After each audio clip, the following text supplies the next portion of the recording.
Welcome back, part two. And I promised you guys that I would blow your mind with part two. I'm gonna break down for you what you would normally have to go to Harvard or somewhere just high level to understand. Nate Barger here on YouTube. Make sure that you hit the like button down there. Hit the like button. I hope you guys, I told him I want something really cool. So if you guys got any ideas how we could do a cool like button, let us know that too.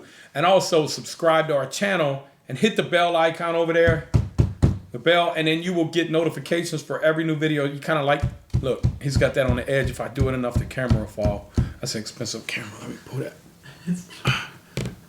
This camera takes 20 pounds off of me. Okay, so I'm just kidding, guys. It takes 40. So part two is going to be buy and hold versus buy and flip. We already know what in part one, what you made. $750,000 is what you would have made. That was a pre-tax. Post-tax, you would have made $525,000 roughly on doing 30 properties, which was $17,500 net after taxes per property. This is on average, guys. And the way the market's built, yeah, you can go do one for 300 and probably make 50 or 60. But we're talking about for beginners, because I'm going to show you guys how you can get in with minimal capital down. We're talking about the ones that are probably the safest, the most advantageous, not the one-off where you make a whole bunch of money on them. So part two here, this is going to be buy and hold. So the example that we used in part one was a property that you bought for 80 or 100 grand and you either put 20 or 40 in.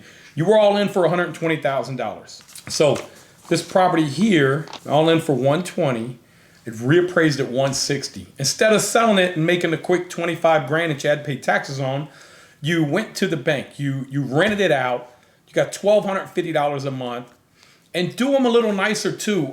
Don't skimp on stainless steel appliances. We did a video that's gonna be posted. Is that gonna be posted on YouTube? The one about the granite countertops and the stainless steel appliances? Don't skimp, because long term, when you go to dispose of this asset, it's gonna be to a retail tenant probably, because you don't wanna keep these forever. We want you to use these to scale, and I'm gonna show you how to do that. I showed my buddy, he had $86,000 in cash flow coming in off his houses. And I looked at him and within 20, 30 minutes, I put him a plan together and said, look, if you sold them all and you did this and you leveraged this and that, now he's got $230,000 a year off the same cash. He just took his cash and redeployed it. So keep that in mind of what the end goal is so that you can all the way along the way, make sure you're getting there. So you're all in on 160. You're all in for 120. This house appraised at 160. You rented it out for $1,250 a month. You went to the bank, said, hey, I need to borrow 80% of this money back. The bank said, okay, but there's a couple things. Number one, it didn't seize in, and plus we want to see you have money in the game. So make sure that you follow some of our other videos. We're going to show you how we were able to get around that and how large developers do it all the time on big deals. So let's assume that you could get it done. You're going to get a loan for $128,000. You're going to have about $2,000 in closing costs, so you're going to walk away with $126,000. You got your original 20 back that you had to put up, or 24, whatever it was, and you got $6,000 to the good. So you got $6,000 to the good on each property. Now, if that was 30 properties, that's $180,000 to the good you got back, and you don't have to pay taxes on that. But now you have to pay for this property. That's where your tenant comes in. They're paying at $1,250. After you pay all your expenses, you will have utilities in there too, because your property, if it's vacant 6% of the time, 6% of 365 days is 21.9 days. So you will have utilities that you have to pay 21.9 days. So after you pay your taxes, your insurance, your reserves, I want you to make sure you have reserves. Your turnovers, your property management fee, your leasing, your landscaping, which your tenant's going to do most of the time, but those 22 days when you own it and when you're refreshing it up, you're going to have to do it. And it may not be 22 days. You may only have a turnover every 2 years. You're going to have 50% attrition on an A property, and we'll get into that later, guys.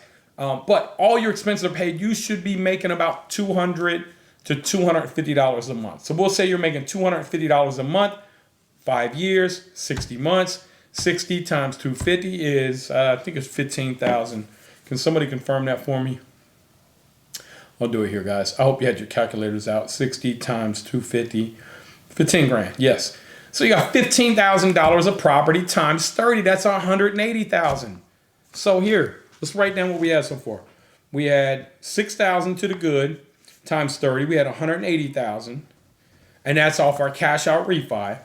We had 15,000 per property times 30. That's 450,000, right?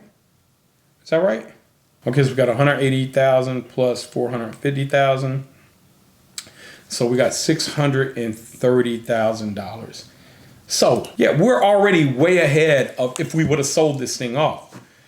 But the biggest improvement we got at all, guys, and I could tell you where this is going to be, but I want you to actually do the math with me because I want you to understand compound interest. So I'm going to break this down for you, and I'm going to go do, and somebody who knows how to do math better, there's probably an easier way, but this is my Mount Healthy math. I didn't go to good school, and that's how they taught us. Well, they didn't even teach us this. So let's say the house started off. The biggest thing I want you to know is where you're going to make your money is your appreciation. So you have $160,000 house, year one. We're going to look for target areas that get 5% appreciation. So year one, take 160,000 times 1.05. That's $168,000. Year two, we're going to do the same thing times 1.05. Property's worth $176,400. Year three times 1.05. Property's worth $185,220. Year four times 1.05 worth $194,481. And year five times 1.05 is worth $204,205. Now,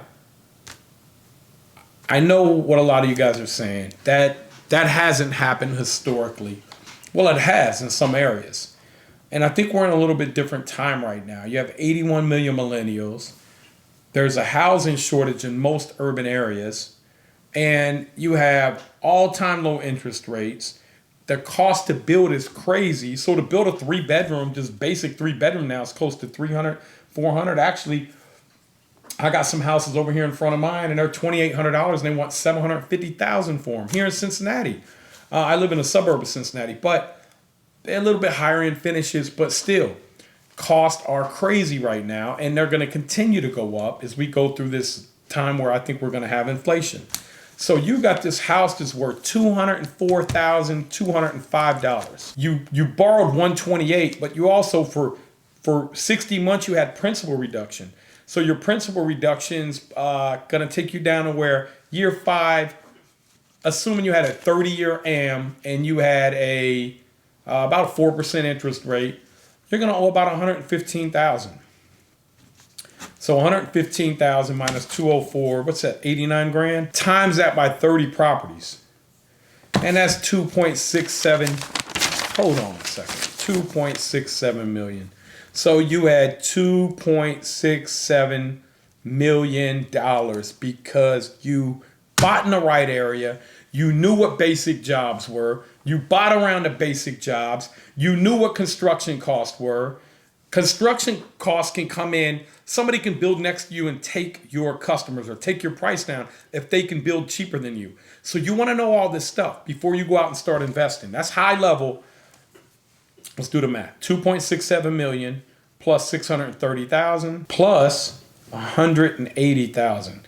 So guys, I want you to think about this again. The 2.67 million is equity, which you can tap or you can sell.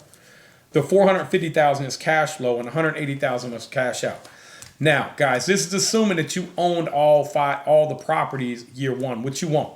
So we could put, I don't want to make it too complicated. I don't want to put a tiered system, but you see how you can create massive wealth in 7 years. In 5 years, you could be a millionaire doing this. In 7 years, you could be a multimillionaire doing this. And that's assuming that you don't do more properties or make better margins. I know a lot of you guys were saying, those margins are low, I can do a lot better. That's great. But remember, the key to this is not the margins, it's the areas. So we want you to continue to follow us. Make sure you hit the like button if you like this video and you learned something powerful. And make sure you subscribe and hit the bell, because I'm going to show you how to identify areas where you can get 5, 10, 15% return.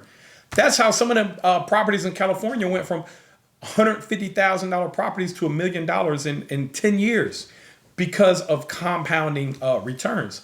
And I think that right now is the greatest time to accumulate wealth throughout history. Man, there's so much that you can do to make money right now. And over the next 15 years, they said we're going to have $64 trillion change hands. So you're either going to be one of the people that the money's running over, or someone who's sitting there grabbing it. I want you to grab it, and I want you to learn all this stuff. Make sure you tune in for part 3. We're going to break down construction comps and some other detailed analysis that you're going to need to make a good decision going forward in single family houses.